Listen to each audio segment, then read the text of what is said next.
मैं हूं आपके साथ फिजा काज़मी। एग्री एशिया का आगाज हो चुका है।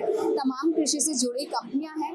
फार्मर्स के लिए क्या कुछ अलग है, इस बार ऐसी ही चीजें हम आप तक पहुंचाने की पूरी कोशिश कर रहे हैं कि गुजरात या फिर अन्य राज्यों के किसान जो ऐसे एग्जीबिशन में हिस्सा लेते हैं उनके लिए क्या कुछ यूनिक होता है, वो जानना बेहद जरूरी है। एसपी इको फ्यूल ऐसे ही हमारे फ्यूल ऐसी कंपनी हमारे साथ जुड़ी हुई है। संजय पटेल सीईओ हैं कंपनी के। आपसे जानेंगे सर, किस तरह बायोगैस को लेकर क्या ऐसा उत्पाद है जिसका इस्तेमाल ना सिर्फ गुजरात बल्कि और राज्य के किसान भी कर सकते हैं। क्या इनोवेशन आपने सोच के करी है? फसल क्रांति आपका मैगजीन जो है आज नए किसानों के लिए जो काम कर रहा है, तो आज बायोगैस को लेके मेरा आज ये आपको टेक्नोलॉजिकल इनोवेशन के बारे में जो बताना है, उसकी पूर्व भूमिका में मैं थोड़ा कहना चाहता हूँ कि मैं संजय पटेल 26 ईयर पहले रिन्यूएबल एनर्जी सेक्टर्स में मैंने काम स्टार्ट किया। मैं शुरुआत से किसान और किसानों के जरिए जो निर्माण की हुई कोऑपरेटिव सोसाइटियाँ, जो दूध सोसाइटियाँ, उसके हर रोज के जो प्रश्न है वो सॉल्यूशन लाने के लिए सोलर में काम करता था। तो किसानों की जिंदगी में जो है वो सुबह पहले लाइट नहीं थी, अंधेरा होता था, तो सोलर लालटेन हमने एक इनोवेशन करके दी थी।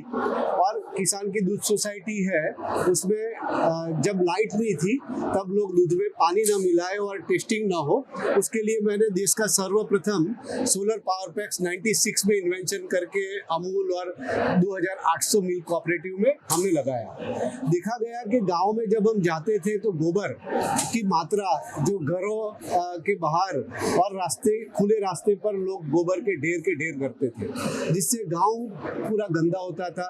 बारिश के मौसम में वही गोबर जो है वो बारिश में बह के पूरे गांव को गंदा करता था।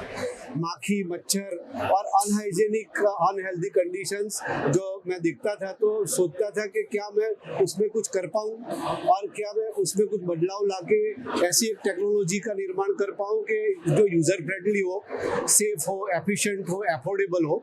तो यही विचार मेरे माइंड में जो रहते थे। तो 2012 में मैं एक यूएस में मैं प्रोजेक्ट करता था सोलर एनर्जी का, तो वहाँ काफ़ी मेरा रहना होता था। तो यूएस न्यू जर्सी एडिशन में मैंने एक लैब स्टार्ट की रिसर्च के लिए। मैं और मेरे एक साथी को रिसर्च थे, डॉक्टर पी सुब्रमण्यम, जो त्रिची एनआईटी के डायरेक्टर थे।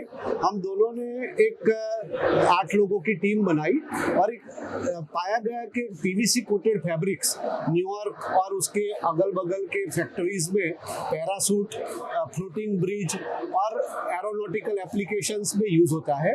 वो लचीला भी होता है और लोहे की तरह वो स्ट्रांग भी होता है, और वो यूवी स्टेबलाइज भी होता है, फायर रिटार्डेंट भी होता है। तो क्यों ना उसका इस्तेमाल करें और उससे कुछ बायोगैस बनाया जाए, ताकि लोगों को एक सस्ता सुलभ एक टेक्नोलॉजी मिल जाए। दूसरा हमने इनोवेशन ये किया कि जैसे एनिमल में 4 स्टमक होते हैं, तो 4 स्टमक इसलिए होते हैं कि जो बायोमास, हरा चारा ये वगैरह जो गाय भैंस खाती है, उसको 4 फेज होते हैं। इसको पहले बोलते हैं हाइड्रोलिसिस, एसिडिफिकेशन, एसिडोजिनेसिस और मिथेनोजिनेसिस। ये 4 प्रक्रिया में से अगर हम पास करते हैं तो गैस उसमें जो ईल्ड होती है वो बन जाता है और एफिशिएंट गैस भी बन जाता है, और जो बाहर निकलती है उच्च गुणवत्ता की खाद उसमें किसानों के मिलती है। तो ये टेक्नोलॉजी मैंने 4 पार्टीशन वाली बनाई और एफिशिएंटली गैस बनाया। उसमें पाया गया कि भारत में पहले पुरानी टेक्नोलॉजी में जो काम होता था उसमें 40-45 दिन में गैस बनता था। इस टेक्नोलॉजी के इनोवेशन के जरिए केवल 18 से 22 दिनों में ये साइकिल पूरी होती थी। तो 200% एफिशिएंसी भी ज़्यादा मिली। दूसरा कि ये उसको 6000 की टंकी एक ऐसी टेक्नोलॉजी बनाई कि 22 किलो का पार्सल बन जाती थी, जो कोई भी दूर दराज के अंतरियाड़ विस्तारों में, पहाड़ों में नदी क्रॉस करके कोई अपने सिर पर लेके पूरी किट भी ले जा सकता है। तो जहाँ पर नॉर्थ ईस्ट और ये राज्य जो है जहाँ पर पहाड़ है, नदियाँ है, तो ऐसी जगह पर टेक्नोलॉजी पहले इंस्टॉल नहीं होती थी। ये टेक्नोलॉजी के इनोवेशन के बाद ये वो राज्यों में भी सरलता से लोग यूज कर पाते हैं। आज बहुत खुशी से आपको कहने का एक मन होता है कि गुजरात में एक गोवर्धन योजना गुजरात गवर्नमेंट ने, हमारे मुख्यमंत्री ने प्रधानमंत्री जी के उद्देश्य को साकार करने के लिए, फार्मर की डबल इनकम करने के लिए साकार की, जिसके अंतर्गत ये हमारी टेक्नोलॉजी को चुना गया और पिछले 10 वर्ष में हर जिले में 2 बायोगैस प्लांट एक ही क्लस्टर में लगा के एक गोवर्धन क्रांति का निर्माण किया गया। उसमें हम रुके नहीं, बायोगैस तो इनोवेशन किया, देश में बायोगैस से महिलाओं की आय कैसे बढ़े उसके लिए हमने क्लस्टर्स में 200 बायोगैस प्लांट लगा के उससे निकलती हुई स्लरी, जैसे दूध कलेक्शन किया जाता है ऐसे ही स्लरी को एक जगह पर कलेक्ट करके उसमें से 8 प्रकार के विविध ऑर्गेनिक खाद बना के फार्मर के लिए, महिला फार्मर्स के लिए एक एडिशनल इनकम का जरिया बनाया। और देश में सर्वप्रथम खाद सहकारी मंडली सखियों की बनाई, जो सखी खाद सहकारी मंडली के नाम से जानी जाती है।